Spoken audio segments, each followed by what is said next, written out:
Welcome to News York Times. Please subscribe for more recent breaking news updates. McCain names who he insists on replacing him in Senate after he passes, and it's not good. John McCain is just a curse on America which we can't seem to shake. According to a newly published report, it appears if the Rhino senator from Arizona John McCain dies while still serving out his term, his current wife, Cindy McCain, will be the one tapped to succeed him until the next election cycle.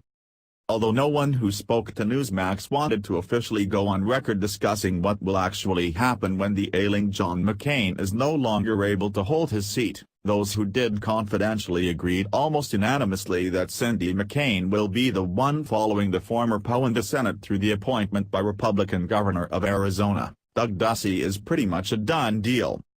After the DH of her father, Jim Hensley, back in 2000, Cindy assumed the chairmanship and majority control of Hensley and Company, which is one of the nation's largest Anheuser-Busch beer distributorships. She later became an active strategist and campaigner for her husband since his first bid for the U.S. House in 1982. Veteran GOP activists believe the Hensley family's widespread financial and political contacts were the only reason someone like McCain, who had lived in Arizona less than a year, was able to win a primary over a three-term officeholder. Trending, entitled "Punk Proves His Hate for America in Front of Trump at Wreath Ceremony, Instantly Regrets It." This is very bad news for the state of Arizona and for the Senate. Like many of us here in California know, it's very hard to vote out a grieving widow once they get appointed. We had to deal with our own Rhino here in California for years after Sonny Bono tragically lost his life in a skiing accident in the California Sierra Mountains. Here is more on what can happen once a liberal wife takes over her husband's seat while the truth wins. On Friday, the U.S. House of Representatives voted 219-212 to pass the Cap-and-Trade climate change bill, which will fundamentally change the American way of life forever. This horrific law will drive gas and electricity prices through the roof, will cause more U.S. businesses to flee overseas, and will usher the American people into an era of climate fascism.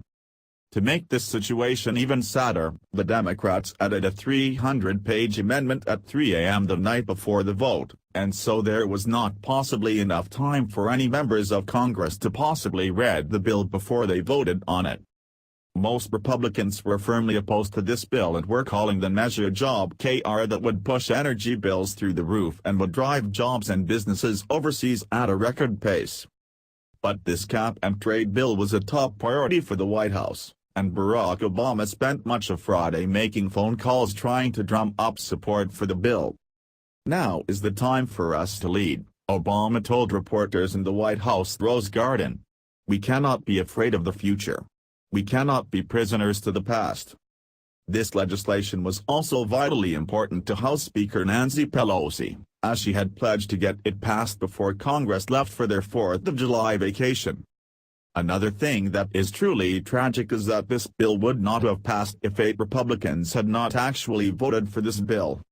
That's right. This bill would have failed if 8 Republicans had not voted in favor of it. They are being called the cap-and-traders, and conservative talk radio is not being kind to them at all. The following are the names of the Republican members of the House that voted for the bill: Mary Bono Makar, CA. Mike Castle, R. D.W. Mark Stephen Makar, IL. Leonard Lance, R. N.J. Frank Lobiondo, R. N.J. John McHugh, R. N.Y. Dave Reichert, R. Y. Chris Smith, R. N.J. Most Republicans, however, recognize that this bill is going to be a complete disaster for the American people. Representative Mike Pence from Indiana said that this bill amounts to the largest tax increase in American history under the guise of climate change. House Minority Leader John Boehner attempted to delay the attempt by the Democrats to ramrod this bill through by filibustering. He actually started reading page by page through the 300-page Democratic amendment to the bill. However, his efforts were not enough and the bill was voted on. Earlier, Boehner had some very harsh words for the bill.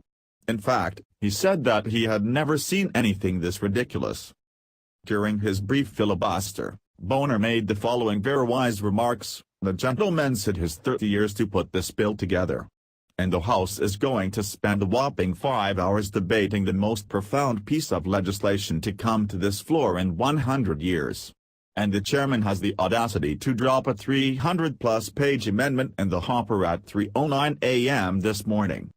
And so I would ask my colleagues, don't you think the American people expect us to understand what's in this bill before we vote on it?" Thanks for watching. Please subscribe for more top breaking news updates. Thank you.